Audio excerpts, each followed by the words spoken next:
नमस्कार मेरे प्यारे बच्चों, PNS memorial school online classes में मैं पूजा सिंह आपका हार्दिक स्वागत करती हूँ। बच्चों, हम लोग क्लास 9th की हिंदी देख रहे हैं, जो पंचवटी मैथिली शरण गुप्त जी द्वारा लिखी हुई, जो कि हमारे राष्ट्र कवि हैं। तो मैं आप लोग से ये पूछ रही हूँ, पिछली वीडियो में मैंने बताया था पंचवटी का अर्थ क्या होता है और पंचवटी में कौन सा समास है। विपिन, दीपू, अनुष्का, पल्लवी, प्रियंवदा, रूपा सब लोग बताएंगे, ठीक है। अब हम लोग आगे पढ़ते हैं। छठा हमारा क्या है पद कि है बिखेर देती वसुंधरा मोती सबके सोने पर, रवि बटोर लेता है उनको सदा सवेरा होने पर, और विराम दायनी अपनी संध्या को दे जाता है, शून्य श्याम तन जिससे उसका नया रूप झलकाता है। ठीक, अब इसमें क्या कह रहे हैं मैथिली शरण गुप्त जी कि जो पृथ्वी है सबके यह पृथ्वी जो है सबके सो जाने पर नित्य प्रति आकाश में नक्षत्र रूपी जो मोतियों को फैला देती है, और सूर्य जब उदय होता है तो प्रातःकाल उठते ही रवि बटोर लेता है उनको सदा सवेरा होने पर। जब सूर्योदय होता है तो वो सारे जो नक्षत्र, वो जो तारे टिमटिमाते हैं, सब गायब हो जाते हैं, और विराम दायनी अपनी संध्या को दे जाता है। और क्या है कि वह सूर्य भी नक्षत्र रूपी मोतियों को संध्या रूपी सुंदरी को देकर अपने लोक को चला जाता है। फिर जब वो शाम को जाता है तो विराम देकर संध्या को और चला जाता है, वो नक्षत्र रूपी जो मोतियों हैं उनको दे जाता है। सुबह को ले लेता है, बटोर लेता है, और शाम को दे जाता है। फिर क्या है, शून्य श्याम तनु जिससे उसका नया रूप झलकाता है। और शून्य, शून्य मतलब आकाश, ठीक ना। अतः नक्षत्र रूपी मोतियों को धारण करके उस संध्या रूपी सुंदरी का शून्य सा श्यामल रूप झिलमिल करता हुआ अति दीप्त होता है। मतलब शाम को संध्या के समय जब सूर्यास्त हो जाता है तो वो फिर दे जाता है, ठीक ना। तो शाम को कैसा दिखता है, शून्य श्याम, मतलब शाम होते ही एक एक दो दो टिमटिमाते तारे दिखाई देने लगते हैं और उसका नया रूप झलकाता है। फिर नया रूप वही जो अगले सुबह को ले लिए थे फिर शाम को देते हैं, फिर वही हो जाता है कि है बिखेर देती वसुंधरा मोती सबके सोने पर, और रवि बटोर लेता है उनको सदा सवेरा होने पर, और विराम दायनी अपनी संध्या को दे जाता है, शून्य श्याम तनु जिससे उसका नया रूप झलकाता है। इसमें ना प्रकृति वर्णन में मानवीकरण किया गया है। इसको देख के यही लग रहा है कि किसी मानव का वर्णन हो रहा है ना, पृथ्वी को कैसे मोती बिखेर देना, तो ये मानवीकरण अलंकार है और अतिशयोक्ति भी है, ठीक ना। अतिशयोक्ति भी है। और छंद कौन सा है, मात्रिक छंद है। छंद आप लोग अच्छे से पढ़े हैं, ठीक ना।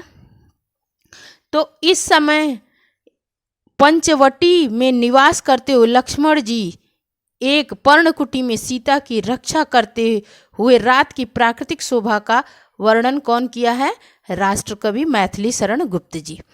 और यह पृथ्वी सबके सो जाने पर नित्य प्रति आकाश में नक्षत्र रूपी मोतियों को फैला देती है, और सूर्य सदा ही प्रातःकाल हो जाने पर उनको बटोर कर रख लेता, और फिर शाम को वापस संध्या रूपी सुंदरी को देकर अपने लोक को चला जाता है। मतलब एक अतिशयोक्ति बात भी है और मानवीकरण भी किया गया है, ठीक ना। तो चलिए हम लोग संदर्भ, प्रसंग और व्याख्या देख लेते हैं। चलिए संदर्भ, प्रसंग और व्याख्या देख लेते हैं। संदर्भ क्या है कि प्रस्तुत अवतरण मैथिली शरण गुप्त द्वारा रचित पंचवटी नामक काव्य से हमारी पाठ्य पुस्तक हिंदी काव्य में संग्रहित किया गया है। प्रसंग क्या है कि वनवास के समय पंचवटी में निवास करते हुए लक्ष्मण एक पर्णकुटी में सीता की रक्षा करते हुए रात की प्राकृतिक शोभा का वर्णन करते हुए कहते हैं की व्याख्या लिख लीजिए आप लोग। यह पृथ्वी सबके सो जाने पर नित्य प्रति आकाश में नक्षत्र रूपी मोतियों को फैला देती है और सूर्य सदा ही प्रातः काल हो जाने पर उनको बटोर कर रख लेता है। वह सूर्य भी नक्षत्र रूपी मोतियों को संध्या रूपी सुंदरी को देकर अपने लोक चला जाता है। अतः नक्षत्र रूपी, जब रूपी रूपी आता है तो जान लो रूपक अलंकार है। मोतियों को धारण करके उस संध्या रूपी सुंदरी का शून्य सा श्यामल रूप झिलमिल करता हुआ अति दीप्त हो जाता है। काव्य सौंदर्य लिख लीजिए आप लोग कि अलंकार मानवीकरण अतिशयोक्ति है और भाषा शुद्ध परिमार्जित खड़ी बोली है, गुण प्रसाद है, शैली वर्णनात्मक है, छंद मात्रिक है। ठीक है, हमारा अगला पद क्या है कि सरल तरल जिन तुहीन कणों से हंसती हर्षित होती है। कौन? पृथ्वी वसुंधरा की बात हो रही है, हमारी पृथ्वी माता की बात हो रही है। तुहीन मतलब क्या होता है? ओस पाला। सरल तरल मतलब जो ओस पाला पड़ता है वो तरल ही होता है ना, से कभी अब हंसती है, हंसते हुए प्रदर्शित करती है, अपना हर्षित होती है। ठीक, जैसे हम लोग हंसते हैं तो हंसने का हमारा तरीका दूसरा है, रोने का दूसरा, लेकिन वो क्या करती है? हंसती कैसे है? ओस की कणों से। ठीक है, अति आत्मीय प्रकृति हमारे साथ उन्हीं से रोती है। और अति आत्मीय है मतलब वो कैसी है? एकदम आत्मीय किसी का जिसको एकदम अपना लगाव हो, माँ। तो इसीलिए हम लोग पृथ्वी माँ कहते हैं ना, क्योंकि माँ ही ऐसी हो सकती है, जैसी पृथ्वी है वैसी सिर्फ हमारी माँ ही हो सकती है। जो प्रकृति है वो भी इतनी अति आत्मीय प्रकृति हमारे साथ उन्हीं से रोती, उन्हीं ओस कणों से रोती भी है। जब हमने ही उसको प्लास्टिक, रेफ्रिजरेटर और एसी इस सब से प्रदूषित कर रखा है, इतने तरह के, जब हम पृथ्वी की खुदाई कर करके धरती माता उसमें से खनिज कितने तरह के तत्व निकालते रहते हैं, तो रोती भी उसी तुहीन ओस कणों, मतलब वो तुहीन मतलब ओस पाला होता है, उन्हीं कणों से रोकर भी प्रदर्शित करती है प्रकृति। और अनजानी भूलों पर भी, वो हमारी अनजानी भूलें ही हैं। हम कुछ भी इतने प्लास्टिक का यूज कर रहे हैं, इतना प्लास्टिक का यूज कर रहे हैं जिसकी कोई सीमा नहीं है। तो और आपने देखो अनजानी भूलों पर भी वह अदय दंड तो देती है। अभी दी है कोरोना के रूप में, आपको हम सबको कोरोना के रूप में दी है, हमारी ही भूल और हमको ही दंड। तो माँ क्या करती है? बहुत ही आत्मीयता से प्यार भी करती है और दंड भी देती है। पर बूढ़ों को भी बच्चों सा सदैव भाव से सेती है, और बूढ़ों बच्चों दोनों किसी में भेदभाव नहीं करती है। ठीक ना, किसी के साथ भेदभाव नहीं करती है, दया भाव से ही सदैव, मतलब दया भाव से ही सेवा करती है, बूढ़ों का भी बच्चों का भी। ठीक ना, और जो ये अनजानी भूलों और जितनी प्रकृति हमको दंड देती है, किस किस रूप में?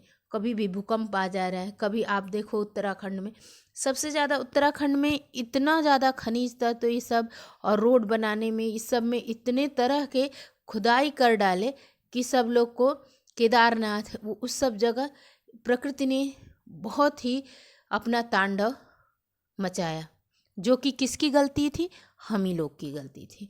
ठीक है, चलो अब हम लोग क्या करते हैं, ये जो यहाँ पर प्रकृति का मानवीकरण किया गया है, ये छायावादी कविता का प्रभाव है इसमें। और अति आत्मीयता से सेती है, अति आत्मीयता से अति तो ये अनुप्रास अलंकार है। कौन सा अलंकार है? अनुप्रास अलंकार है। ठीक ना, तो और कुछ इसमें ऐसा है जो आप लोग को नहीं आ रहा है, एक बार फिर से इसको समझा देती हूँ कि सरल तरल मतलब कभी तो प्रकृति पृथ्वी पर जिन ओस के कणों से हंसती हर्षित होती है और प्रसन्न होती सी प्रतीत, उन्हीं ओस कणों के माध्यम से वह हमारे अत्यंत ही निकट और आत्मीय हो कष्टों से व्यथित होकर रुदन करती सी प्रतीत होती है। कभी ओस की बूंदें जो है मोती सी चमकदार प्रकृति की प्रसन्नता को व्यक्त करती है, तो कभी आंख के आंसुओं के रूप में हमारे दुखों से दुखित होकर रोती हुई सी प्रतीत होती है। कभी तो इतनी निर्दय और निष्ठुर हो जाती है कि वह अनजाने में हमारे द्वारा की गई जितने भी हम भूल किए हैं ना, उसमें भूकंप आता है, कभी अतिवृष्टि, बाढ़, कोरोना, फिर और भी सारी महामारी, तो और कभी इतनी दयालु हो जाती है कि बूढ़ों की भी बच्चों की बात दया सदैव भाव से सेती है। मतलब बूढ़ों की भी बच्चों की बात दया भाव से, किस बात से? दया सदैव मतलब दया भाव से सेवा करती है। चलिए अब हम लोग क्या देख लेते हैं, संदर्भ प्रसंग व्याख्या। चलिए अब हम लोग संदर्भ प्रसंग व्याख्या देख लेते हैं कि प्रस्तुत पद हिंदी काव्य में संकलित एवं मैथिली शरण गुप्त द्वारा रचित खंड का पंचवटी से लिया गया है। और प्रसंग क्या है? पंचवटी में लक्ष्मण शिला पर विराजमान हो प्रकृति के रूप और उनके व्यवहार के संबंध में सोच रहे हैं। वे कहते हैं, क्या कहते हैं कि व्याख्या डाली हेडिंग, कभी तो प्रकृति पृथ्वी पर जिन ओस के कणों से हंसती और प्रसन्न होती सी प्रतीत होती है, उन्हीं ओस के कणों के माध्यम से वह हमारे अत्यंत ही निकट और आत्मीय हो कष्टों से व्यथित होकर रुदन करती सी प्रतीत होती है। अर्थात कभी ओस की बूंदें मोती सी चमकदार प्रकृति की प्रसन्नता को व्यक्त करती है और कभी आंख के आंसुओं के रूप में हमारे दुखों से दुखित हो रोती हुई सी प्रतीत होती है। कभी तो इतनी निर्दय और निष्ठुर हो जाती है कि वह अनजाने में हमारे द्वारा की गई भूलों के कारण हमें कठोर से कठोर दंड तक दे सकती है, जैसे भूकंप, अतिवृष्टि, बाढ़। कभी इतनी दयालु हो जाती है कि बूढ़ों की भी बच्चों की बात दया भाव से सेवा करती है। अलंकार कौन सा है कि मानवीकरण अलंकार भी है और अनुप्रास अलंकार। छंद, मात्रिक, भाषा, साहित्य, खड़ी बोली, रस, श्रृंगार गलत लिखा है, आप लोग सही कर लीजिएगा। सही करके YouTube के कमेंट बॉक्स में बताइएगा श्रृंगार कैसे लिखते हैं, ठीक। और गुण माधुर्य है। अब हम लोग जो हमारा अगला पद है और 8वां, अभी 8 और 9 2 और है, चलिए देख लेते हैं। 13 वर्ष व्यतीत हो चुके मानो है, पर है मानो कल की बात, वन को आते देख हमें जब आर्त अचेत हुए थे तात। मतलब दशरथ जी अचेत हुए थे जब हम वन को, अब ये लोग को पंचवटी में, और अब तक मतलब इनका 13 साल खत्म हो चुका। 14 साल का वनवास था ना, 13 साल समाप्त हो गए और ऐसा लक्ष्मण जी को लग रहा है जैसे कल की बात हो। लेकिन अब जो 1 साल है ना, वो नियत नटी का खेल जो अब शुरू होगा। अब सीता हरण होगा, फिर इन लोग का रुदन होगा, फिर ढूंढना होगा। मतलब अब सारी चीज़ें इतने दिनों में होंगी, फिर घर जाएंगे ये लोग। तो कह रहे हैं कि 13 वर्ष व्यतीत हो चुके, पर है मानो कल की बात। इनको कल की बात क्यों लग रही है? क्योंकि सेवा धर्म जो होता है ना, वो सबसे सर्वोपरि सबसे बड़ा धर्म होता है। अगर हम आप कोई भी किसी की सेवा कर लिए ना, उससे बड़ा धर्म कुछ होता ही नहीं है बच्चों। कोई किसी धर्म का, किसी मजहब, किसी का हो, लेकिन सेवा धर्म ही सर्वोपरि धर्म है, ठीक। वन को आते देख हमें जब आर्त अचेत हुए थे तात। और तात यानी पिताश्री हमको वन में आते देख कैसे अचेत हुए थे और वो मृत्यु भी हो गई थी ना उनको। अब वह समय निकट ही है जब अवध पूर्ण होगी वन की। बोले अब वो समय जो 14 साल का वनवास था, उसकी अवधि अब पूर्ण होने वाली, किंतु प्राप्त होगी इस जन को इससे बढ़कर किस धन की। मतलब वो जो सेवा धर्म से जो चीज़ इनको प्राप्त हुई, किसको? लक्ष्मण जी को। तो क्या इससे बढ़कर किसी धन की प्राप्ति होगी? तो इसीलिए ना बच्चों कहा गया है कि सेवा धर्म, ये लक्ष्मण जी यहाँ पर सीता मैया और राम जी की जो सेवा किए, सोच लो कि तन से मन से कितना वो कि वो इतने साल सोए ही नहीं। सबसे बड़ी बात तो लक्ष्मण जी क्या कहलाते हैं? निद्रा विजयी। क्या कहलाते हैं? निद्रा विजयी। और हमको कोई कह दे कि थोड़ी देर जग के पढ़ लो तो उसी बुक कॉपी पे ही सो जाएंगे हम, ठीक है ना। तो ये इतने महान तपस्वी थे, ठीक है। इस वीडियो के बाद आप लोग एक बार लक्ष्मण जी के बारे में पढ़िएगा बहुत अच्छे से, कहीं से भी जहाँ से मिले आप लोग को थोड़ा पढ़ने की हैबिट बनाइए, आदत बनाइए अपनी, ठीक है। तो अब संदर्भ और प्रसंग व्याख्या देख लेते हैं कि प्रस्तुत पद्यांश हमारी पाठ्य पुस्तक हिंदी काव्य में संकलित एवं मैथिली शरण गुप्त द्वारा रचित पंचवटी से उद्धृत है। प्रसंग कवि ने वनवास के 13 वर्ष व्यतीत हो जाने पर लक्ष्मण के घर लौटने की प्रसन्नता का वर्णन किया है।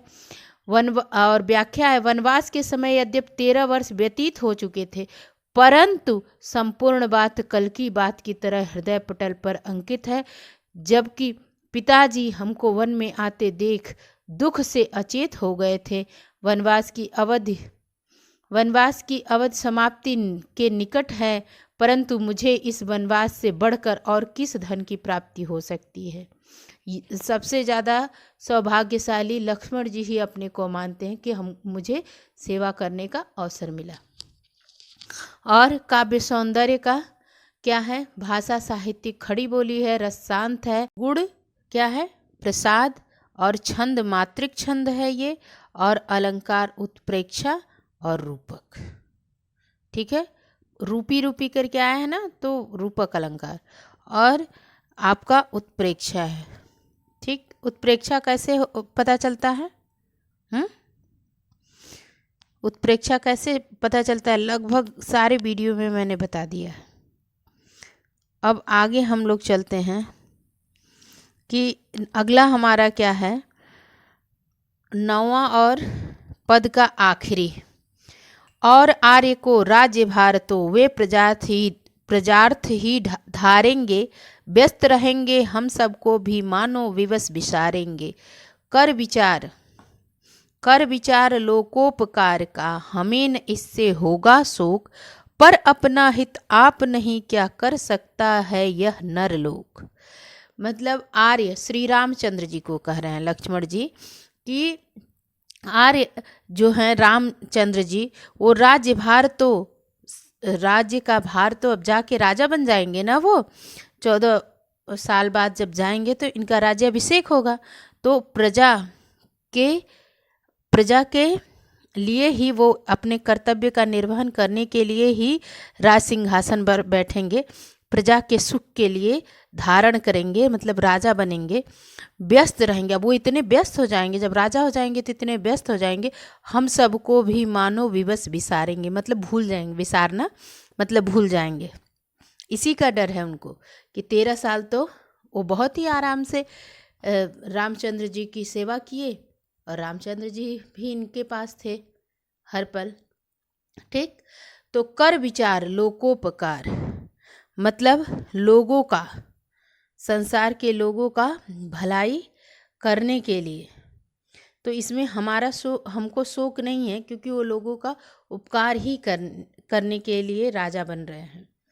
पर अपना हित आप नहीं क्या कर सकता यह नरलोक। यह नरलोक है जो समाज है, ये मनुष्य समाज है। नरलोक मतलब मनुष्य समाज जो है, क्या वो राजा के अलावा अपने से मतलब अपना हित नहीं कर सकता, अपनी भलाई नहीं कर सकता बिना राजा के मदद के, बिना राजा के आश्रय लिए। क्या हम अपने से अपनी नैतिक जिम्मेदारियां संभाल कर अपनी भलाई नहीं कर सकते? एक राजा की ज़रूरत हमको क्यों लगती है? प्रधानमंत्री की, मुख्यमंत्री की, इन लोग की ज़रूरत क्यों लगती है हमको? तो वही ये बात बोल रहे हैं कि और आर्य को राजभार तो वे प्रजार्थ ही धारेंगे। मतलब जब राम जी यहाँ से जाएंगे, वो कल्पना कर रहे हैं, सोच रहे हैं, विचार रहे हैं, ठीक, कि अब इनको तो राज्य मिल जाएगा और ये व्यस्त हो जाएंगे और हमको भूल जाएंगे, विसारेंगे, ठीक है। और जन कल्याण के लिए, लोकोपकार मतलब जन कल्याण के लिए ऐसा कर रहे हैं, करके विचार करेंगे, व्यस्त रहेंगे, तो इसका हमें शोक नहीं है। लेकिन पर अपना हित आप नहीं, अपना हित अपने से ये मनुष्य समाज नहीं कर सकता, ऐसा सोच रहे हैं कि अपने से कर लेता तो इनको राजा बन के अपने कर्तव्य का निर्वाह करते हुए हम लोग को भूलते नहीं, हम लोग को याद रखते, हमेशा अपने दिल में रखते। लेकिन वो तो इतने व्यस्त हो जाएंगे कि हमको विसारेंगे, भूल जाएंगे, विवश ही भूलना ही पड़ेगा, वो इतने सारे काम में व्यस्त रहेंगे। चलिए संदर्भ और प्रसंग व्याख्या देख लेते हैं। संदर्भ क्या है? प्रस्तुत पद्यांश हमारी पाठ्य पुस्तक हिंदी काव्य में संकलित एवं मैथिली शरण गुप्त द्वारा रचित पंचवटी से उद्धृत है। प्रसंग क्या है कि कवि कहता है कि लक्ष्मण कल्पना कर रहे हैं, लक्ष्मण क्या कल्पना कर रहे हैं कि जब रामचंद्र जी को राज्य मिल जाएगा तो वे अपने कर्तव्य में इतने व्यस्त हो जाएंगे कि हमें भूल जाएंगे। राम के जन कल्याण में लगे होने के कारण इसको हम बुरा नहीं मानेंगे, लेकिन व्याख्या में देख लीजिए कि आर्य राम को इससे अधिक सुख और क्या हो सकता है कि रामचंद्र जी सिंहासन पर बैठकर प्रजा के सुख के लिए राज्य करेंगे, उस कार्य में व्यस्त होकर हमको भी भुला देने को विवश हो जाएंगे। परंतु संसार की भलाई के विचार से हमको इसमें तनिक भी दुख नहीं होगा। किंतु क्या यह नर समाज यानी मनुष्य समाज राजा का आश्रय न लेकर अपनी भलाई स्वयं नहीं कर सकता? मतलब राजा के आश्रित होकर ही हम अपनी भलाई करें, अपने से नहीं कर सकते, अपनी भलाई स्वयं नहीं कर सकता। और देखो एक चीज़ कि यहाँ पर आया है ना कि मानो विवश विसारेंगे। अभी आप लोग से इसके पहले पद में पूछी थी कि उत्प्रेक्षा अलंकार कब आता? जब मनु मानो जनु जानो आएगा तो क्या मानो जानो जब आएगा तो वहाँ उत्प्रेक्षा। तो ये देखो मानो विवश विसारेंगे, तो इसमें अलंकार कौन सा है? उत्प्रेक्षा। जब भी आए मनु मानो जनु जानो तो जान लो कौन सा अलंकार है? उत्प्रेक्षा अलंकार है, ठीक। अब काव्य सौंदर्य देख लेते हैं कि भाषा खड़ी बोली है, रस शांत है, गुण माधुर्य है, छंद मात्रिक छंद है, अलंकार उत्प्रेक्षा अलंकार है। अब हम लोग चलते हैं प्रश्न उत्तर के तरफ और अब इसको हम लोग फटाफट करेंगे, ठीक है। पहला प्रश्न है कि पंचवटी की प्रकृति का वर्णन अपने शब्दों में कीजिए। तो उत्तर लिख लीजिए कि गुप्त जी की कविताओं में प्रकृति का सजीव चित्रण देखने को मिलता है।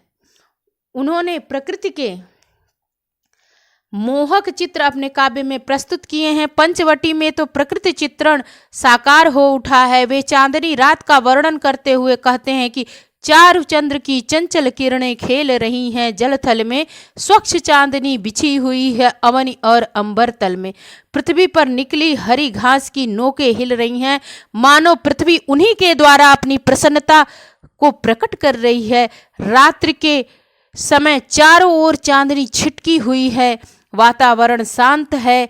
प्रातः काल सूर्य के निकलने पर ओस की बूंदें गायब हो जाती हैं। संध्या के समय तारे निकल आते हैं जिससे उसका सौंदर्य और अधिक बढ़ जाता है। प्रश्न 2 क्या हमारा है कि प्रहरी बना हुआ वह, यानी कौन प्रहरी बने थे? लक्ष्मण जी, कुटीर के किस धन की रक्षा कर रहा है? तो इसका उत्तर लिख लीजिए कि लक्ष्मण जी प्रहरी बनकर सीता रूपी महान धन की रक्षा कर रहे हैं। अब प्रश्न 3 क्या है? लक्ष्मण संसार के मनुष्यों से क्या करने की आशा रखते हैं? तो लक्ष्मण जी अपेक्षा करते हैं कि संसार के सभी व्यक्ति लोकोपकार में लगे रहें, अपने हित का चिंतन करें और अपने हित के लिए दूसरों पर निर्भर न रहें। पंचवटी कविता में निहित मूल भाव से संबंधित 4 वाक्य लिखना आप लोग को। तो उत्तर डाल के लिख लीजिए कि चंद्रमा की स्वच्छ चांदनी पृथ्वी तल और आकाश में छाई हुई है। पृथ्वी पर हरी भरी दूब उगी हुई है। मंद पवन के झोंकों से पेड़ मानो मस्त होकर झूम रहे हैं। इस प्रकार प्राकृतिक सौंदर्य से भरी हुई पंचवटी में श्री राम की कुटी बनी हुई है। कवि के मन में प्रश्न उठता है कि इस श्वेत शिला पर कामदेव की भांति सुंदर यह कौन धनुर्धारी योगी बैठा जाग रहा है। यह योगी संपूर्ण राज्य सुखों को त्याग कर इस कुटी में कौन से धन की रक्षा कर रहा है। आपको 4 वाक्य लिखने थे, बहुत सारे वाक्य हो गए। मैथिली शरण गुप्त की भाषा शैली, तो गुप्त जी ने शुद्ध साहित्यिक एवं परिमार्जित खड़ी बोली की रचनाएं की हैं। इनकी भाषा सुगठित एवं तथा ओज एवं प्रसाद गुण से युक्त है। इन्होंने अपने काव्य में संस्कृत, अंग्रेजी, उर्दू एवं प्रचलित विदेशी शब्दों के भी प्रयोग किए हैं। इनके द्वारा प्रयुक्त शैलियां हैं प्रबंधात्मक शैली, उपदेशात्मक शैली, विवरणात्मक शैली, गीत शैली और नाट्य शैली। वस्तुतः आधुनिक युग में प्रचलित अधिकांश शैलियों को गुप्त जी ने अपनाया है। अब प्रश्न 6 क्या है, संध्या को सूर्य की विरामदायिनी क्यों कहा गया है। ये बहुत ही इंपॉर्टेंट क्वेश्चन है, आप लोग लिख लो कि सूर्य दिन भर आकाश मार्ग में चलता है, जब संध्या होती है तब सूर्य की यात्रा रुकती है। कभी कल्पना के अनुसार सूर्य विश्राम करता है, इस कारण संध्या को सूर्य की विरामदायिनी कहा गया। सूर्य के अतिरिक्त संध्या पक्षियों, किसान आदि के लिए भी विरामदायिनी है। अब अति लघु उत्तरी देख लेते हैं। पहला प्रश्न क्या है कि मैथिली शरण गुप्त किस युग के कवि हैं। तो मैथिली शरण गुप्त द्विवेदी युग के कवि हैं। मैथिली शरण गुप्त की 2 प्रमुख रचनाओं के नाम तो साकेत और यशोधरा। साकेत रचना पर गुप्त जी को कौन सा पुरस्कार मिला। तो साकेत रचना पर गुप्त जी को मंगला प्रसाद पारितोषिक प्राप्त हुआ। साकेत की विषय वस्तु क्या है। साकेत में लक्ष्मण और उर्मिला के त्याग को दर्शाया गया है। आप लोग ये काव्य सौंदर्य जो है, संधि विच्छेद संधि आप लोग को अभी नहीं पढ़ाई हूँ, ये देख लो, लिख लेना देख के आप लोग। लेकिन जब पढ़ा दूंगी ना कि दीर्घ संधि क्या होती है, गुण संधि क्या होती है तब। और ये आप लोग से मैं प्रश्न की थी ना, पंचवटी समास भी नहीं पढ़ाई हूँ अभी। पंचवटी 5 वटों का समाहार बहुब्रीहि समास है। और वीरवंश वीरों का वंश का लग गया ना, तत्पुरुष समास, सभय भय से युक्त अव्ययी भाव, कुसुम है आयुध जिसके कुसुमायुध, बहुब्रीहि समास, ध्वनि संकेत, तत्पुरुष, नर लोक नर का लोक तत्पुरुष। अब पंचवटी शीर्षक कविता से अनुप्रास अलंकार का कोई एक उदाहरण, तो सबसे सरल है ये, चारुचंद्र की चंचल किरणें। जहाँ भी वर्ण की आवृत्ति हो, ठीक है, व्यंजन वर्ण की आवृत्ति हो तो क्या हो जाएगा, अनुप्रास अलंकार। ठीक है, मिलते हैं नेक्स्ट चैप्टर के साथ। अगला चैप्टर हमारा क्या है बच्चों, आप लोग ना इस जो वीडियो है उसको शेयर जरूर किया करिए। क्लास 9th के बहुत सारे बच्चे हैं ना जो इस वीडियो को वॉच कर रहे हैं, तो और बच्चों को फ़ायदा मिलेगा अगर आप लोग शेयर करोगे। और अब हमारा छठा जयशंकर प्रसाद का पुनर्मिलन है। क्या है, पुनर्मिलन। उसके साथ मिलेंगे हम लोग नेक्स्ट वीडियो में। धन्यवाद। Like share and subscribe. धन्यवाद।